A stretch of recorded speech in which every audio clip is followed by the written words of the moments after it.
play Beautiful Baby for me? Sure thing, Elsie. Let's go.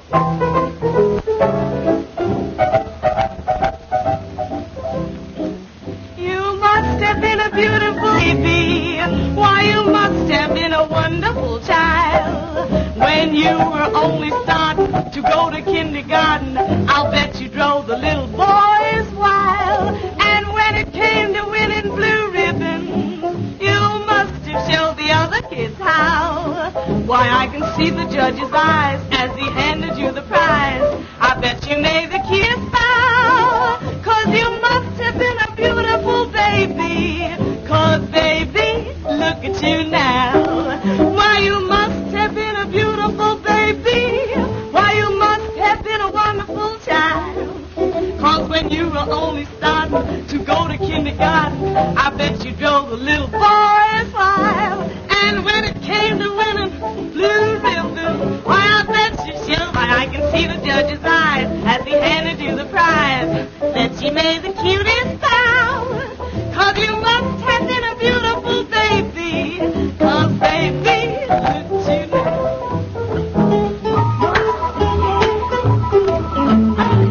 Sing it, boy, sing.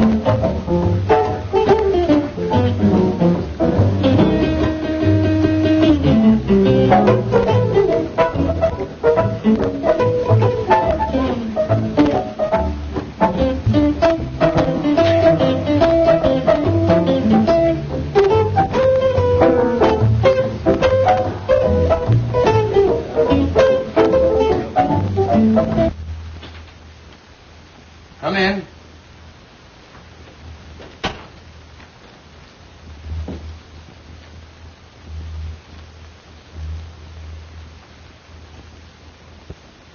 Hello, Elizabeth. What's on your mind? Heavens. What have you been doing? Hijacking somebody? May I sit down? By all means.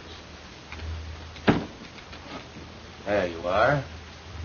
Now, Well, who from, how come, and what for? Tony Guido and Nick Cavelli. I smell trouble. Their gang just pulled a big job. The Peacock robbery. Smells like one of their jobs. They keep me on the anxious seat, all right. Well, what do they want? A little party in the private apartment upstairs after the joint closes tonight, That's easy. It's for rent for such purposes. with a half dozen of our girls to entertain them, including Elsie. That's what I was expecting. And what I feared. There goes the big dough. With 300 more on the line on delivery of Elsie. $500 gone with the wind. You know she won't go, so Because I want the place to make money. Why do you let her kid you? Well, you want us to kid ourselves? Nonsense. You're paying a handsome manager to look after such things, aren't you? It's $200 without her, $500 with her. $300 ought to be enough to get you to make that manager do his duty. $500 is almost enough to make me use a gun. But I don't think they could persuade that girl to go up to that apartment if they offered her 10 times that much. It's amazing to me how you let that pair play you. If you had the right kind of manager, you'd soon see how quickly Elsie'd be persuaded to sit in on these parties. Darn it, why rub it in? The girl is 100% for the joint for what she's been hired for. No. I just can't tell any girl to do what I know isn't just right or get out. I'm a gangster, but I still haven't sunk that low. Rats. If you'll make my brother manager, I'll guarantee that Elsie Bellwood will be doing just what the joint wants her to do in 10 days or... Nothing doing, Elizabeth. I beat up men. I'll never go in for getting rough with a woman.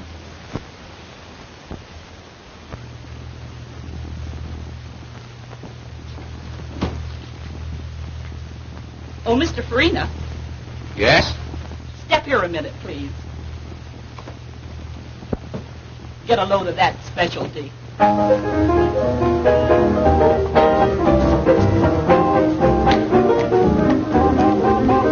Some of these days, babe, you're gonna miss me, honey. Some of these days, babe, you're gonna feel so lonely. You're gonna miss my hugging. You're gonna miss my kissing. You're gonna miss me, baby. When I'm gone away, you're gonna feel so lonely, baby. Just for me only. For you know, baby, you done had your day. And if you leave me, you know you're gonna grieve me. You're gonna miss your little brown skin chocolate drop mama some of these. You're gonna miss me. You're gonna miss me? You're gonna miss me. Ow. What is that? Watch it, boys. You're gonna miss your little brown skin chocolate drop mama some of these days.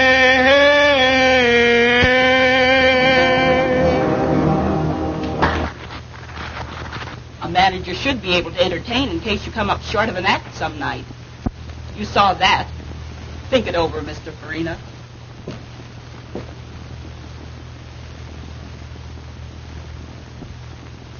As I started to say, Elsie's a good performer, and they like her. But she's too high-hat. What do you mean, too high-hat? Well, I mean that she should sit in on some of these parties many of our customers are always asking her to. You understand, eh, Hadnot?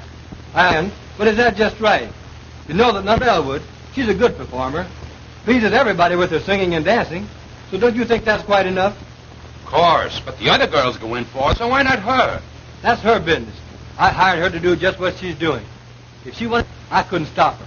But if she doesn't... I understand all that. But if we could promise some of them a date with Elsie, hey, many would be willing to spend more dough. As I said, that's up to Elsie. But you mustn't expect me to try to persuade her. And I hope, too, that the Poodle Dog Cafe hasn't sunk so low until a decent girl can't work here. Ah, don't be so arbitrary, Hadnot. Many of the people who come here call themselves slumming. And if they want to date up a few of the girls for a little party afterwards, it means more dough for the joint. You understand? Of course I do, Farina. And they do it right along. But you were speaking about Miss Bellwood. And I merely said that if she doesn't want to go out on any, I'm not going to argue and abuse her about it. Good evening, Mr. Grady. What's the matter? Oh, nothing much. I was just trying to show Hadnot that if Elsie would consent to sit in on some of these parties, it would help the business. Of course it would. What did Hadnot say about it? He said it was up to her. Well, he should make her. Who is she if she can't help us make more money? The other girls are always willing. That's what I try to show him. But all I could get is, it's up to her. I'll talk to Hadnot myself. Oh, Mr. Hadnot. Yes? Will you please step in here a moment? Of course.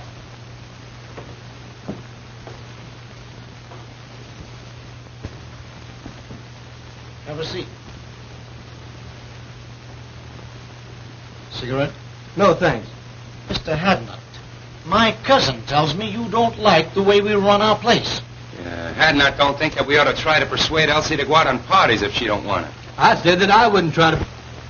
Now, this Elsie girl, she's very attractive. Some of our customers will sit in a little party now and then. You understand, after the place closes. Now, we like to oblige our customers. So we think that you should... Listen, Mr. Grady, your partner and I have just party. It's up to her. But I hired her to sing and dance here in the place, not to go out on private parties. Now, if you want to try to persuade her to, that's your business, but I won't. Oh, you won't, eh?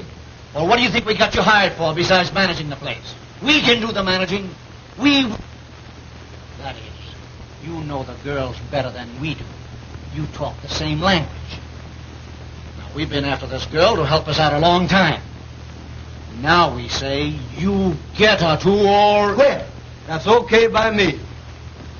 Now, Hadnot, you don't have to do that. Let's talk it over. You see, I try to You get... both made your positions very clear. There's no alternative but to do what you want me to or resign. I'm resigning. You can get plenty of men in my race to do anything you ask them to. So why waste your time on me? As far as Miss Bellwood's concerned, she's a lady. I have too much respect for her, for myself, to try to persuade her to do what you know and I know is wrong. As to you two, if you had any respect for the unfortunate members of my race, especially the girls who are forced to work here, you wouldn't try to make them do ugly things. But since you haven't, I don't like your attitude. I'm quitting. Good day.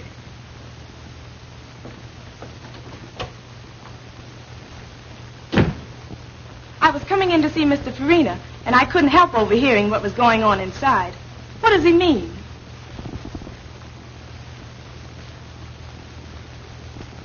It means that I'm leaving, Miss Bellwood. You leaving? But why? If you overheard much of the conversation, you ought to know. It's because of you. I'm sorry. But you mustn't. You can't. I won't let you give up your job on account of me. Now, The only way I could get it back and keep it would be for you to do what they wanted me to make you do. And if you did, I would hate both you and myself. Oh, you're so fine and noble, and jobs are scarce. I could never feel comfortable or happy knowing that you gave up yours because you wanted me to stay decent. Why, Oh, let's not take it so seriously. I don't belong in that place anyhow. Neither do I. If you just must quit, then I will too. You'll do nothing of the kind. There's nothing wrong with your job, and you don't have to change your ways just because some drunken, depraved customer wants to go flying around with you. Meantime, the customers like you, and you're making more money now than it is possible for you to make anywhere else. Forget about me and the cheap job I had. But don't you understand that I understand all about what you want to say, but the fact is, I've been appointed to a job on the detective force. I was going to quit the first of the month anyhow. The prosecuting attorney is anxious to break up the cabaret racket.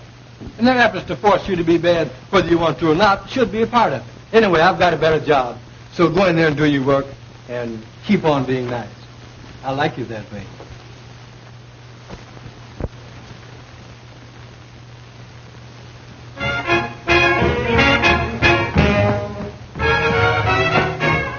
there's certain something in this world that I like best. I depend on one thing for my total happiness. No, it isn't money. No, it isn't fame. You may think it's funny when I start to explain. Got no shoes on my feet, ain't got nothing to eat, but I've got a heart full of rhythm. Not a dime to my name, but I'm rich just the same, for I've got a heart full of rhythm. Now when the skies are gray and everything's wrong, I find my way by singing a song. That the great think I'm small, I laugh at them all, 'cause I've got a heart full of rhythm. Got no shoes on my feet, ain't got nothing to eat, but I've got a heart that's full of rhythm. Not a dime to my name, but I'm rich just the same, for I've got a heart full of rhythm. Now when the skies are gray and everything's wrong, I find my way by singing a song. Let the great think I'm small, I laugh at them all, for I've got a heart full of rhythm.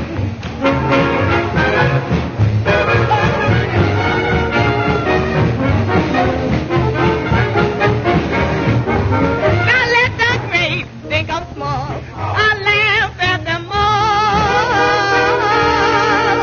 but I've got a heart full of rhythm.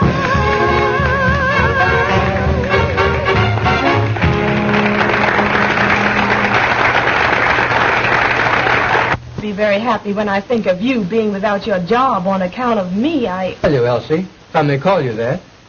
You may, of course. Thanks. That makes it easier. Getting back to what we were talking about, I was trying to tell you that I didn't care. You see, I've been studying for detective work for 2 years. It comes under civil service. I took the examination. Thing is all right. I don't have to worry about a job for me any longer. With a better job, I can do more good. Naturally, I'm glad that I can now be more independent and stand up when the occasion rises for decent girls like you. I sure like you for that, and I shall always respect you. I hated to think that you had to suffer any inconvenience or embarrassment on my account. However, I like to think that the Negro race have such a terrible time. If we had a few more girls like you, maybe it wouldn't be as hard as it seems. By the way, did you happen to notice anyone hanging around to take my place? Yes, those Landry boys. Incidentally, distant relatives of mine. They're made to order for dirty work. They'd hardly stop at murder. So, I may have to quit after all. No, the customers like you too well. Just you stand pat, and they'll soon quit trying to persuade you. I hope you're right. It was bad enough for the help while you were there. But with those outfit like my relatives in charge, why, I shudder when I think what those poor girls will have to put up with now. Oh, you don't need to. I'm on the getting outside. I can be out in a jiffy and upstairs before you can get around on this side. I want to thank you for a fine evening. But if I find out that you're lying about that detective job, I'm going to make you let me do something that I never thought I'd ever do. Take care of a man.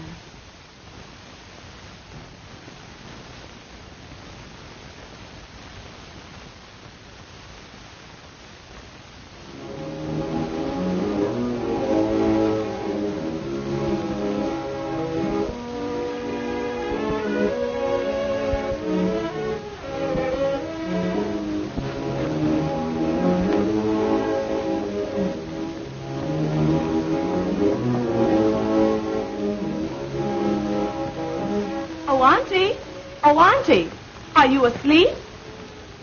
You're playing possum on me tonight, Auntie. But why all the light? It'll hurt your eyes.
My man, I saw you give up your job tonight to defend a girl's honor.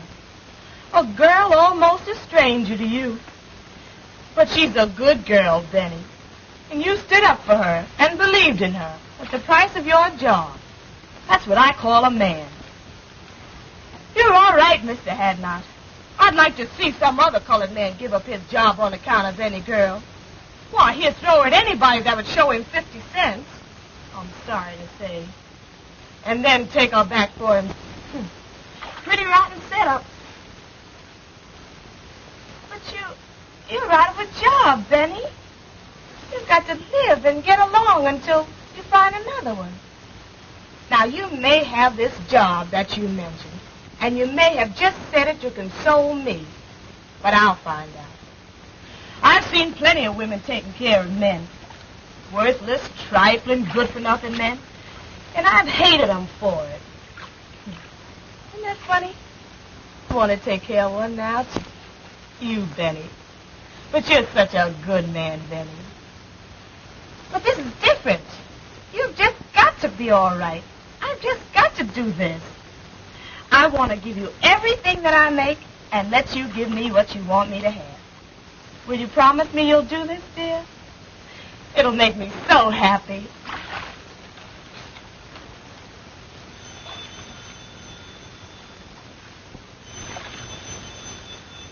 The phone. That's strange. I wonder who could be calling at such an hour. Liz, what do you say we start the session with a little drink, yes? Okay, boss.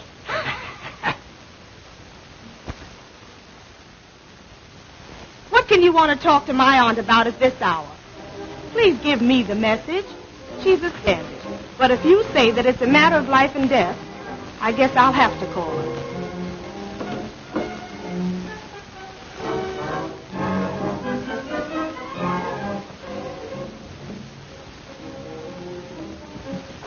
Oh, Auntie.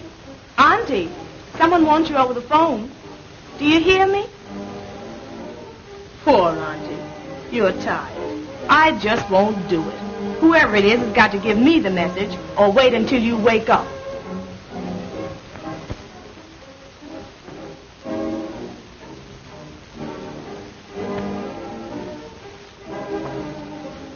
Hello?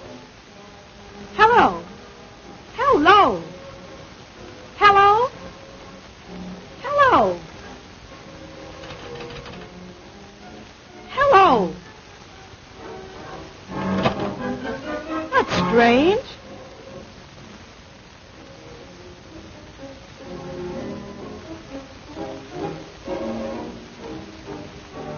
Oh, Auntie. Auntie, wake up. Please wake up.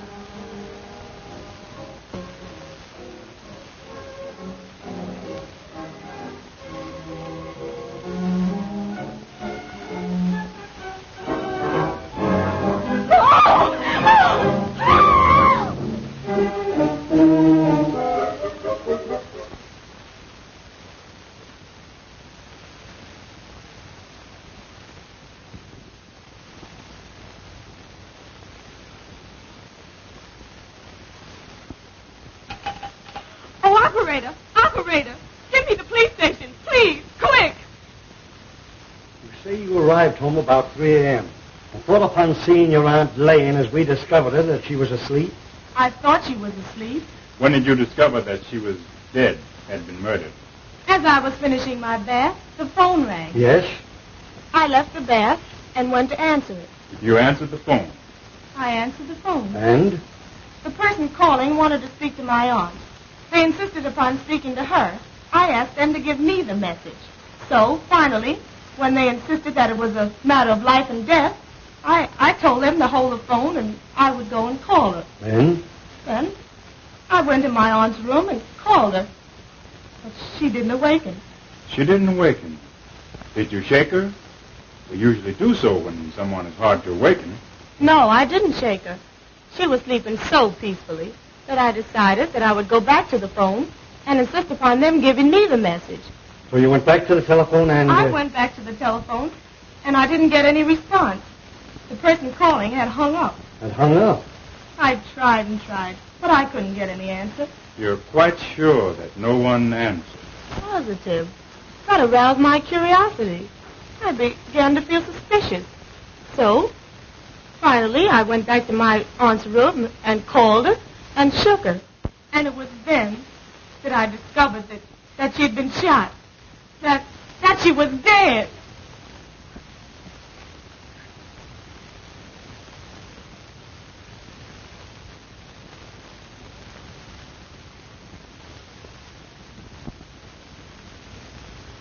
Well, what do you think of her story? Sounds truthful. It does, and it may be. But in cases like these, one can never tell. It always pays to reserve decision until you learn more. That's true. Who is the girl? Her name is Elsa Bellwood. Do you know her? In a general way. I've talked with her. She's considered a very good singer and dancer and works at the Poodle Cabaret. I see. Do you know anything about her reputation, her character? She's in the show business, you know. This case seems to offer something. It is unusual. For instance, someone calls over the telephone and insists upon talking to a woman you can see it who has been dead for hours. And times the call when he knew the girl would have returned from her work and at such a late hour. If the girl is innocent in this murder, then someone who called knew something about who did it, if they did not kill her themselves. Now, if the girl killed her aunt, she would have had to leave the cabaret. I guess, say, between 10:30 p.m. and midnight. Go home, shoot her aunt while she was asleep, go back to the cabaret, go on with her work, and then come back here in an hour and call the police station. It's too complicated for the arresting officers. There's only one thing to do. We'll have to take her downtown and hold her. I'm sorry. She seems like a very nice girl and truthful. But somebody killed that woman. Now, as the girl was the only one here, there's only one thing to do. Take her downtown and book her. Come on. Does this mean that I'm under arrest? I'm awful sorry, but you are. Oh. And it means that you're going to lock me up? Put me in jail? Yes, I'm awful sorry. I'm not blaming you. There's been a murder, and the law has got to find out who did it. Well, there's no one else to hold it this time but me. So... If you have an idea who did it... No, not the least. Not the least. I can't imagine anyone wanting to kill my aunt. Poor auntie.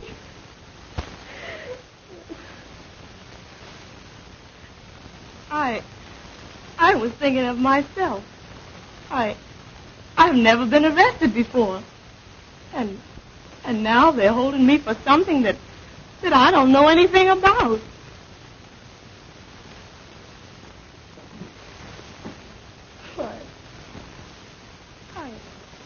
I'm under arrest. And they're going to put me in jail. Well, once if you're sure... I'm not sure of anything. I merely feel that the girl is innocent.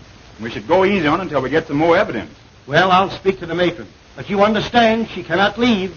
But at least the room isn't a cell. Thank you.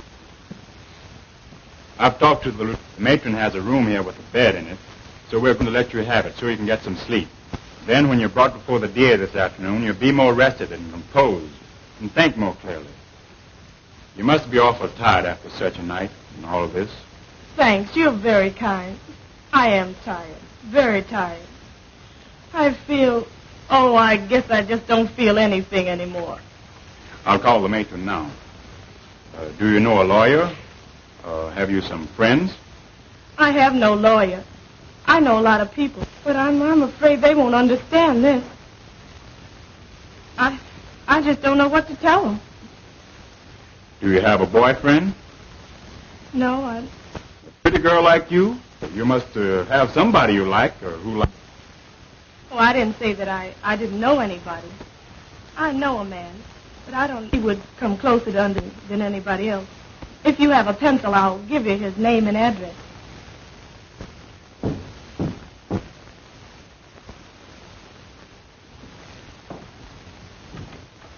Hello, Wanzer. Hello, Edna.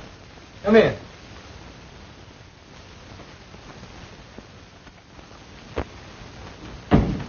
Have a seat.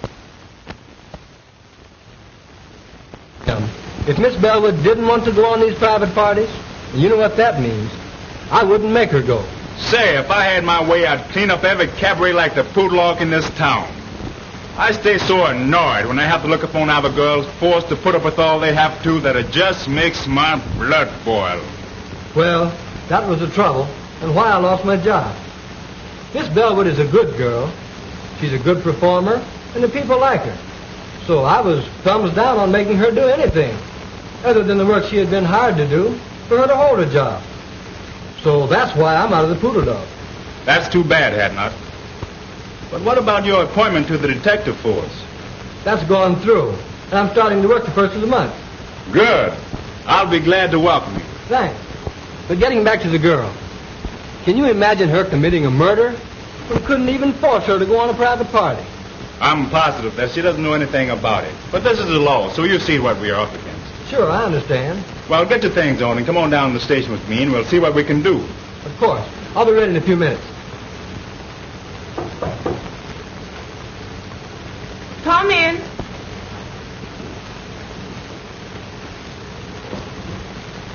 Oh, Elsie. Benny, Can you imagine such a terrible happening? And to you. Mr. Wanzer brought me the news. I'm so sorry for you. Oh, yes. Mr. Wanzer has been very kind. Let me thank you again, Mr. Wanzer. I'm glad to have been of little help. I imagine you and the young lady would prefer to discuss this between yourselves. So you will please excuse me. Thanks. Now let's have a seat and you can tell me all about it.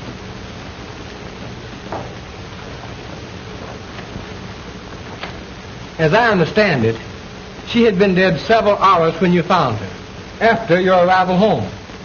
Oh, it was too terrible for words.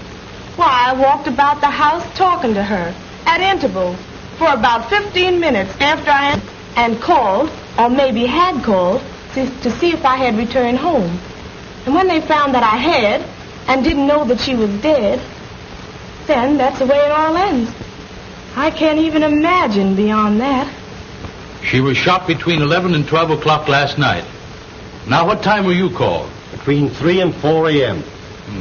She must have been dead at least 3 hours before the girl, according to her story, discovered the body. Just about. You know, this case offers something. Here are two colored women living alone together, who one finds the other mysteriously murdered. Now what?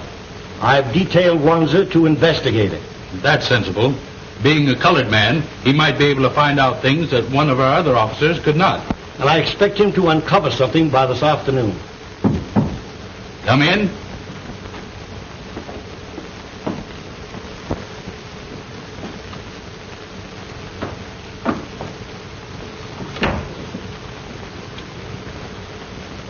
Now tell Mr. Eckert, the district attorney, how you're related to Miss Bellwood and what you know about her aunt.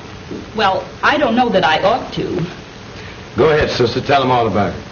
Well, all we know about the murder is what we read in the morning papers. Of course, we know, that is, we knew the victim, Josephine Hawkins.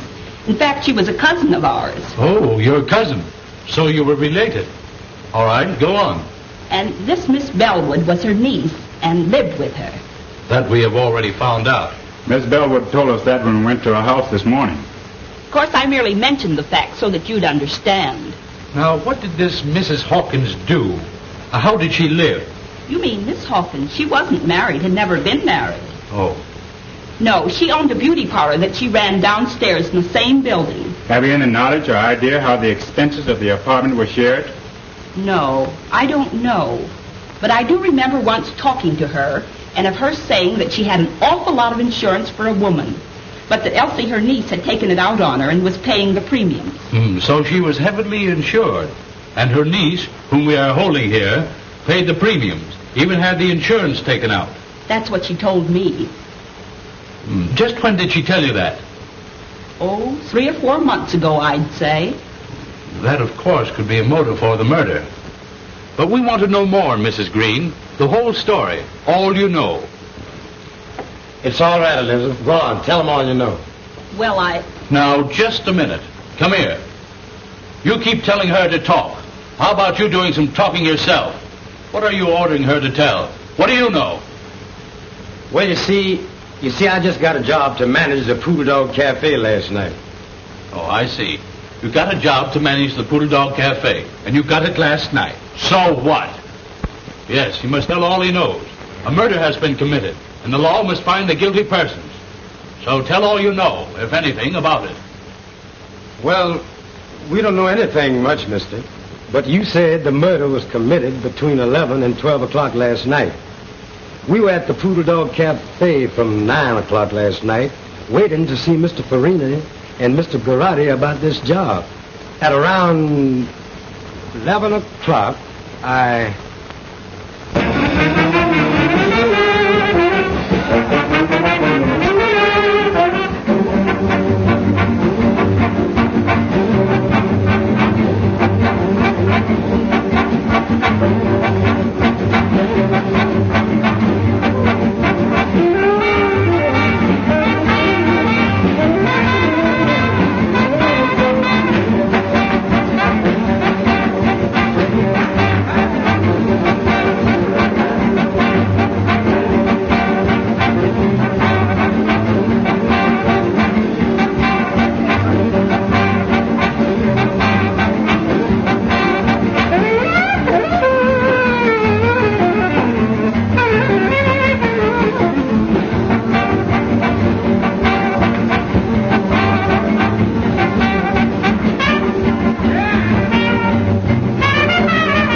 Gee whiz, I wonder when are those guys going to get around to me. We've been waiting here for 2 hours. I'm getting tired. Well, go on outside and catch some air. But we're going to keep on waiting until they send for you if it takes all night. All right, I'm going outside. I'll go along with you. What time is it, anyhow? 8 minutes to 11. Now, how long are you going to stay out there in case they send for you? Oh, I don't know. 5 or 10 minutes. All right. I'll expect you back in 10 minutes. Be sure you're back in 10 minutes, however. And I hope you get back before they send for you. So do I.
Glad to get out of that stuffy place.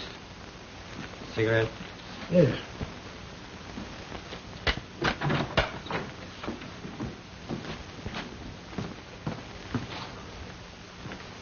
Oh, taxi! Drive me to 1415 Yandy Street, please. Quick! I sent my brother back inside and asked him to call me if I was sent for. It was pleasant outside, and I hung around half an hour.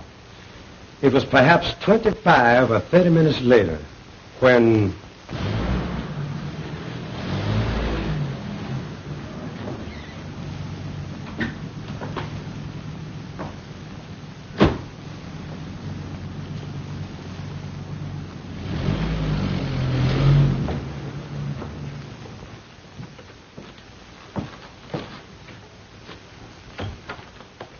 It's ready to see you now. Okay. When I entered Mr. Garrod Farina's office, I happened to look up at the clock and remember that it was 11:35. Yes, sir. Bring Miss Bellwood to my office at once. Yes, sir. I thank you people for the information you have given me. I'll take your address, and if and when we need you, we'll send for you. You may go now. I sure hope you don't send for me. Oh, what an awful story. Why, I didn't leave the cabaret from the time I went to work until Mr. Hadnot picked me up and drove me home shortly after 2 o'clock that morning. Why has the man chose to lie like that? Perhaps he's trying to shield the real murder. Would he have any motive for killing her himself? Oh, I don't know. The whole thing has become so confused until I can't think clearly anymore. But I can't see where he would have had any motive. And why are they trying to put it on me? These cousins of your aunt seem to have hated her, or you both. Can you prove that you didn't leave the place at the time he said you did? I'll try to. Now, let me think. I remember. After the first show, or I should say between shows, we always do 2 shows, I went to my dressing room and had a nap. I always do. If someone saw you go to your dressing room and could swear you stayed there until the second show, that would counter this evidence, which Landry will no doubt repeat when he's placed on the stand at the trial. That's it, Miss Bellwood. You took the words out of my mouth. I see. No. because I always lock myself in, and I don't recall seeing anybody when I went in or when I came out. That will make his statement about seeing you leave the place hard to disprove. But we've got to produce evidence to prove that he's lying.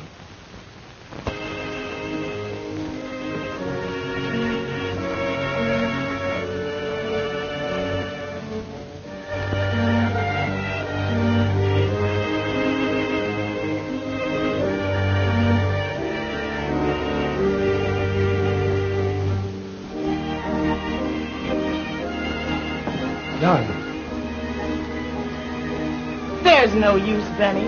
Why give me false hope? Just leave me here to slowly succumb to this living death. I want to forget that I was ever born, and that I ever had any hope, and that I was ever a free person, once happy and hopeful. I can both understand and appreciate your hopelessness and despair, Elsie. But I want to tell you, dear, that I love you. Have loved you long before you even knew it. And that I've dedicated my life to righting this great wrong and setting you free. Since you didn't kill your auntie, somebody else did. So you see, I must ultimately succeed. And I will succeed. Oh, what you say sounds so beautiful, Benny. Well, I'm only a convict now, and I shall always be pointed out as a convict. You're a victim of circumstances, Elsie. You're not the first person to suffer this misfortune. When the guilty persons are brought to justice, you'll be a martyr, and no person can point a finger of guilt or scorn at you. I'm going to help you, dear, but you must help me to enable me to help you. Help you, Benny? How can I? Easily and simply. I believe Mrs. Green and her brothers either killed your aunt or hired somebody to do it. At least know who did. Either way, the truth is not before very long. Some Negro mixed up in this is going to talk. They always talk. And they can never keep a secret, especially one so important as a murder. Maybe. But why haven't they talked? They know... Don't you catch my point, dear? You had to be convicted first. They've kept so busy telling lies to put you here that they couldn't start talking up to now. But with you convicted and here in prison, they'll soon relax. They'll think they've been smart in putting you here and don't know enough to realize that you can be gotten out. Their first move now will be to try to get the insurance money. I'll bet I'll be able to write you in less than a week if they've made application for it. I love you, dear. You're my great incentive. Kiss me.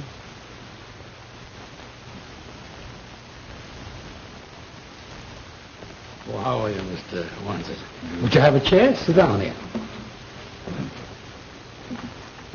You told me once that Mrs. Green's husband had been in love with your aunt many years before, back in the South. And he loved her dearly. And he was still in love with her when she was killed, and would come to see her often. But he's disappeared. I haven't seen or heard of him since the night she was murdered. That's strange. I'm sorry you didn't tell me that before. I didn't think it was that important. Maybe he just went away and will come back sometime. He may and he may not. Meantime, this might prove a connection.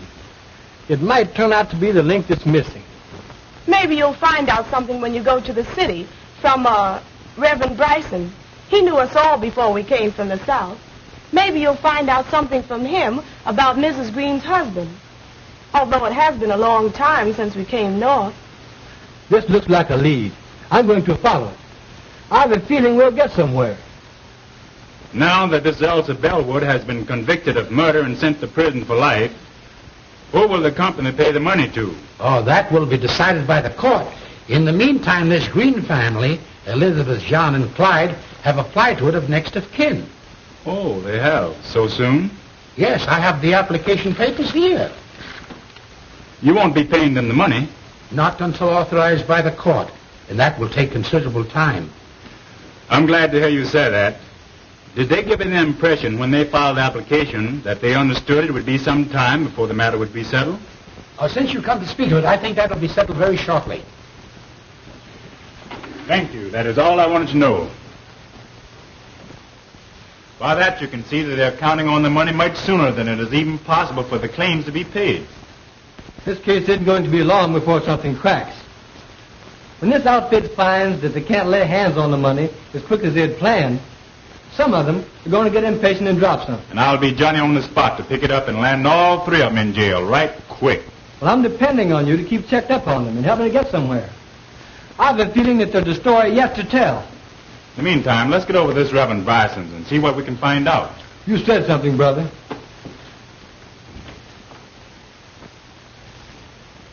Be seated, gentlemen.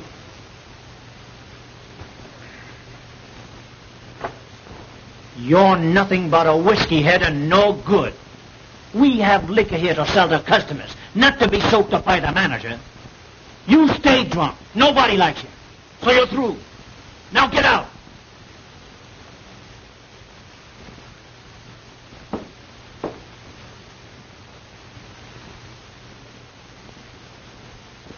Yes, I know everybody that's involved in this unfortunate affair. I knew Josephine Hawkins when she was just a pretty young girl having beaus for the first time.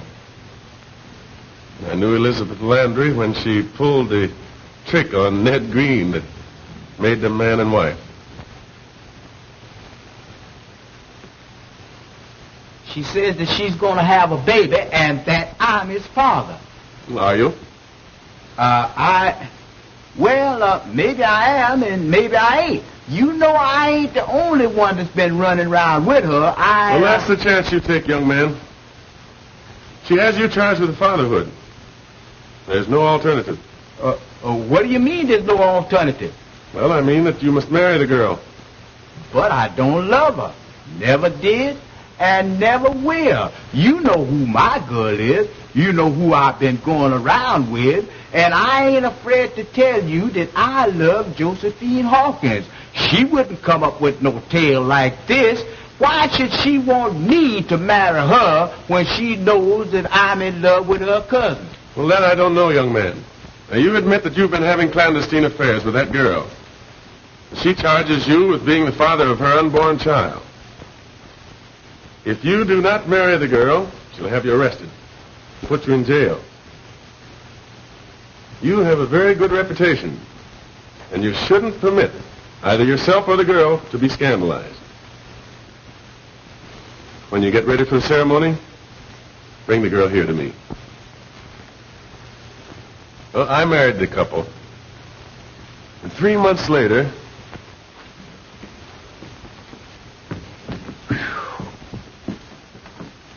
she lied. She's no more to become a mother than you are. She tricked me into marrying her, the dirtiest trick a woman could pull on a man. That's why I came to you to find out what could be done by it. well, you might ask for a doctor's examination. And if the examination proves what you say, I think the court would grant you an annulment. I don't want to wait that long.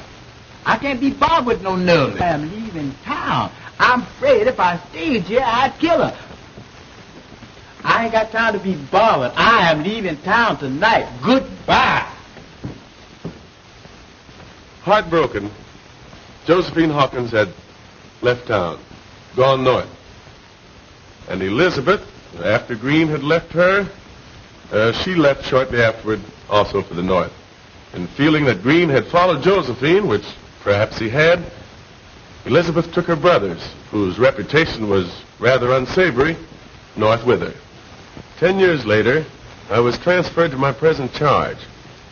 And when I came here, I learned that under the threat of death, Elizabeth's brothers had virtually forced Green to live with her. And in the meantime, Green's love for Josephine had never died. And he insisted upon seeing her whenever he had a chance. I think you have given us the key, Doctor, to the missing link in this tragedy. And we'll start from here and run this thing down. You can bet.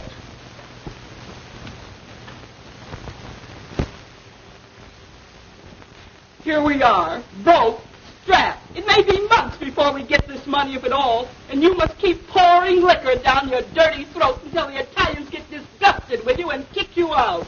Oh, you make me sick. Well, what do you expect? You planned this whole thing. For 20 years, I've been a slave to your design. Ever since the time you tricked Ned Green into marrying you, everything has been subordinated to your convenience. The only way I've been able to keep up is to keep pouring a lot of rotten liquor in me. And I couldn't quit drinking. No, because I had that cheap job at the Poodle Dog Cafe. And just as soon as you get this money, I'll go out of your life forever. And you won't never need be bothered with me again. I'm sick and tired of the whole thing. And I'll be glad when it's through and all over with.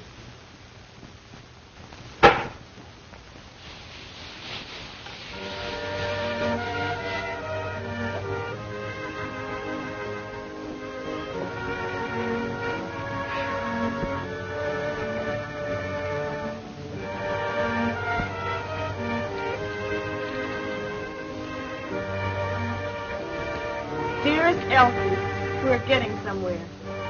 Very soon the case will be cracked wide open and you'll be free. In the meantime, now and always, dear one, that I love you. Love you. Benjamin.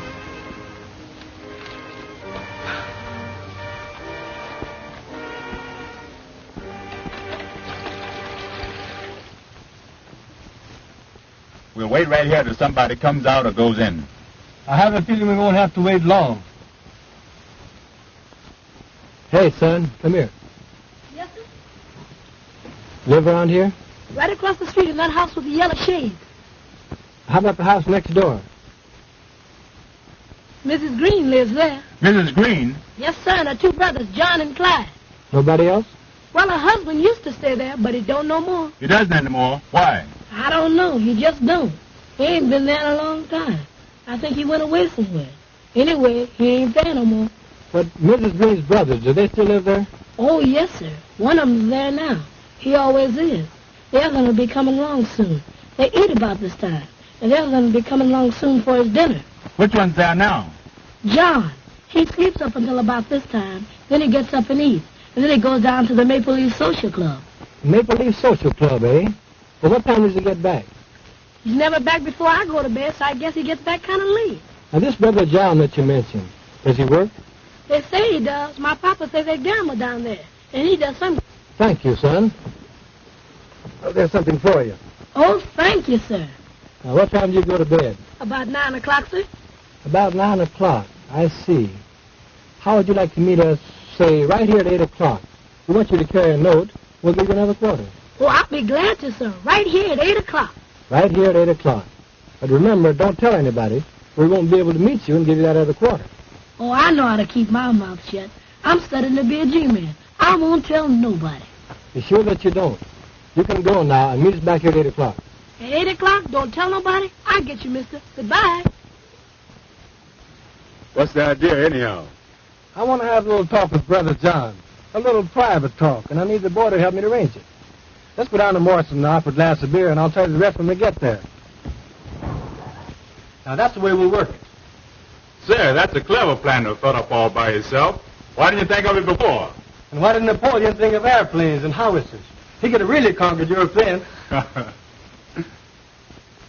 You go load the men into 2 cars and stop in the next block. They don't need to know what we're doing until we're doing it. I got you, Steve. Now, when I drive up, be sure and have your hand on your gun and be ready to get in the car and cover it. Understand? I got you twice. Okay, now going.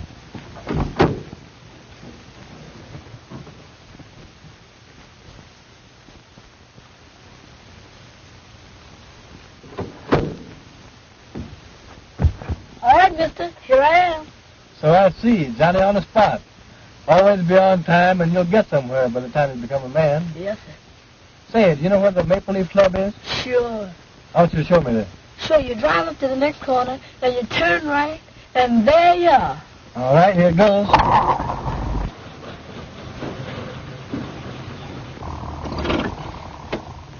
That's the club there, mister. Yeah? Well, go in there and see this man, John, and tell him that his brother wants to see him down there right away. You understand? Yes, sir. When you bring him here, I'll give you the other quarter. Now, when he's sitting here by me, you come around on this side of the car, and I'll slip it to you easy like. Yes, sir. Now, if you do just as I say and keep your mouth shut, it may be 2 quarters or half $1 that I'll be giving you. Yes, sir. You can go now.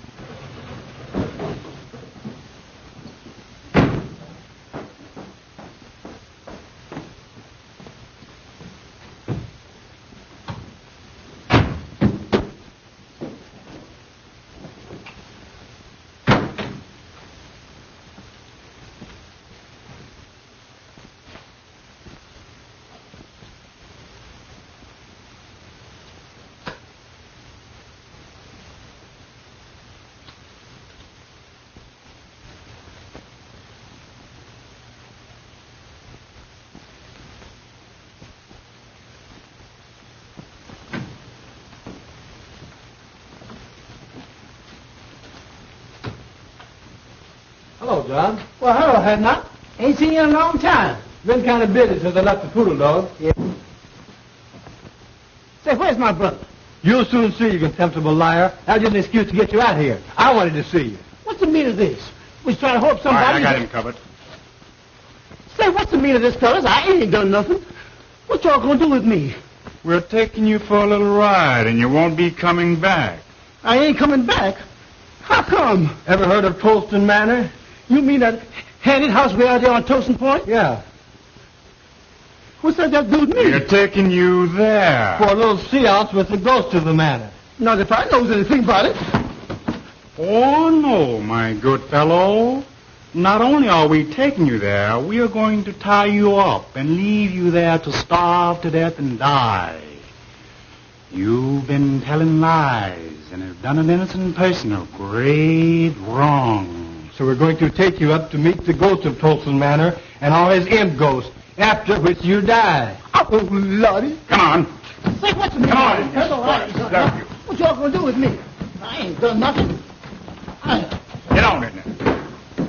Come on.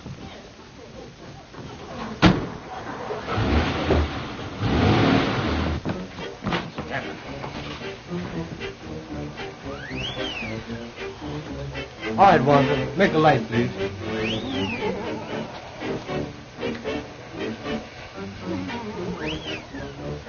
Ghosts, working by rope control.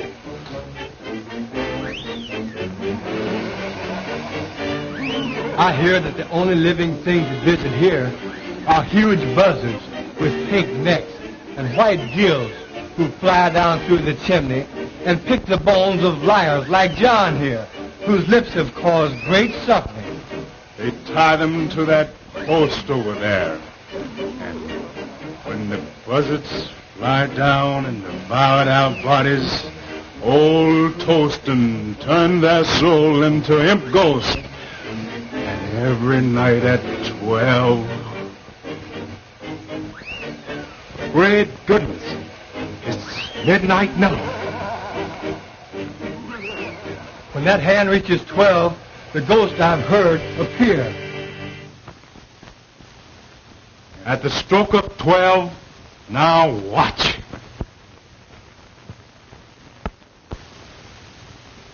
Well, that settles it. The party over for a while, so we'll tie John up and leave him here and... Oh, please, man, please don't. Of course, if you care to do a little talking, tell us who killed Josephine Hawkins. We might decide to wait a while. If you promise them hands won't come back, I'll tell you anything, everything. Just don't leave me here. You're such a rotten, dirty liar until I hesitate to believe anything you say. You swore in court under oath, so how do you expect us to believe you out here?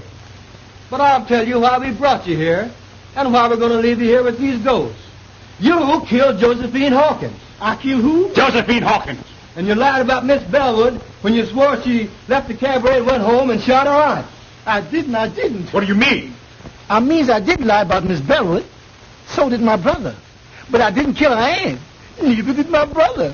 I don't believe you. But we're going to tie you up and leave you here for the dirty lies you told on that poor innocent girl. We didn't kill her. I swears we didn't. But we did lie about seeing Miss Bellwood. And if you won't leave me here, I'll tell you all about it. Well, what do you think about it? Oh, I wouldn't believe this guy on a stack of Bibles. I don't see any use in wasting more time listening to this dirty liar. For if he'd lie enough to put an innocent girl into the penitentiary, we certainly can't afford to listen to him now. Please, man, won't you give me a chance? I didn't kill my cousin, but I did lie about her. I admit that, and if you promise you won't leave me here, I'll tell you all about how it was done. Shut up, you lying skunk. I don't heard you say. Wait a minute. After all, we can listen to his story, and if we still don't believe it, we can tie him up and leave him here. Oh, well, if you insist. All right, you rascal. But the moment I'm convinced that you're lying, we're going to tie you up and leave you here. I thank you, mister. I ain't going to lie. You can keep me here until you prove everything I says. All right. We're going to listen to your story.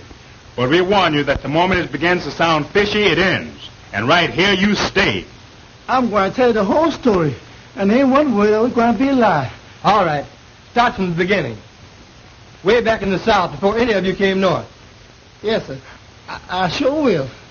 Well, it started like this. My sister Elizabeth took Ned Green into marrying her. He was going with my cousin Josephine and was planning to marry her. But when Green learned the truth, he hauled off and left her and came north. Josie found out somehow Green was mad, so she hauled off and left too.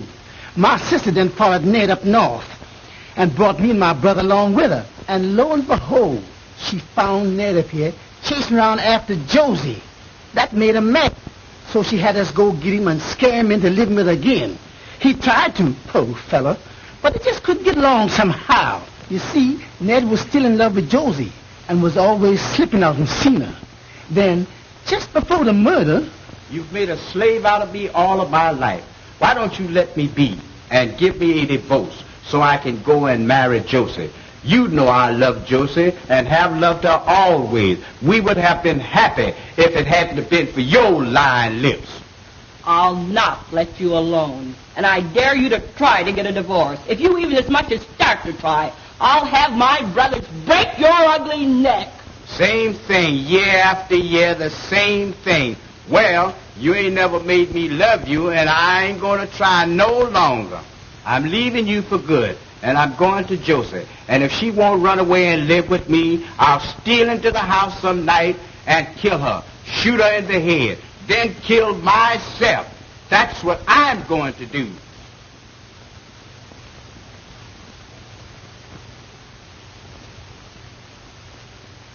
No dumb Negro like you ever had nerve enough to shoot anybody. And as for killing yourself, you make me laugh. But my sister was mistaken that time. For the very next night, that was the night of the murder, when we returned home from the cabaret where we testified, we saw Elsie leave, then come back. We found a note.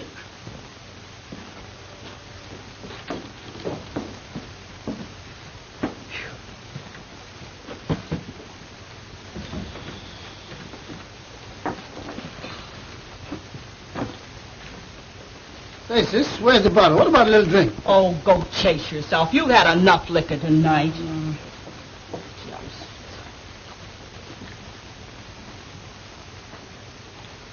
Say, what's this? There's a letter.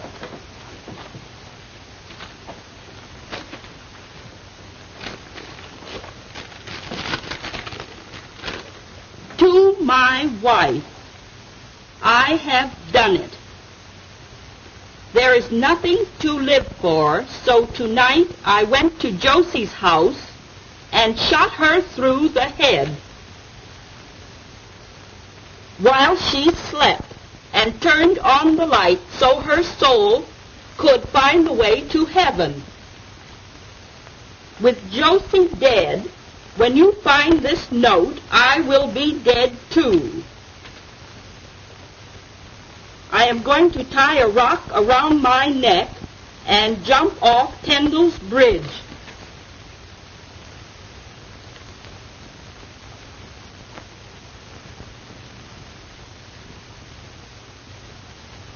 If you care to bury me, you will find my body at the bottom of the river under the bridge. Unhappily, Ned. My sister then sat down and planned the rest. We knew exactly what time Elsie would come home. So she called up Cousin Josephine's house every 10 minutes, starting at 2 a.m. She finally got Elsie. She could tell then that the girl didn't know her aunt was dead when she said, I'll go and call her. And when she did, Lizzie hung up on her. She knew then that Elsie would find out that her aunt was dead, had been killed. Lizzie stayed up all night long, making up that lie about Miss Elsie leaving the cabaret and coming back, so as to make it look like Elsie did it. Then she rehearsed me and Clyde on how to tell it. We were scared they would mix us up. All the time we was at the district attorney's office, Lizzie kept on pinching me and Clyde to make us tell it like she rehearsed it. You see, she was after that insurance money, and she figured that if she could get Elsie convicted, why, she'd get it. Well, what do you think of it? Oh, I guess we'll put him under arrest while we check on his story. And if we find Green's body... That'll reopen the case and set Miss Bellwood free. All right, fella. We're calling the party off. Taking you back to town and locking you up until we can see if your story is true. Let's get going.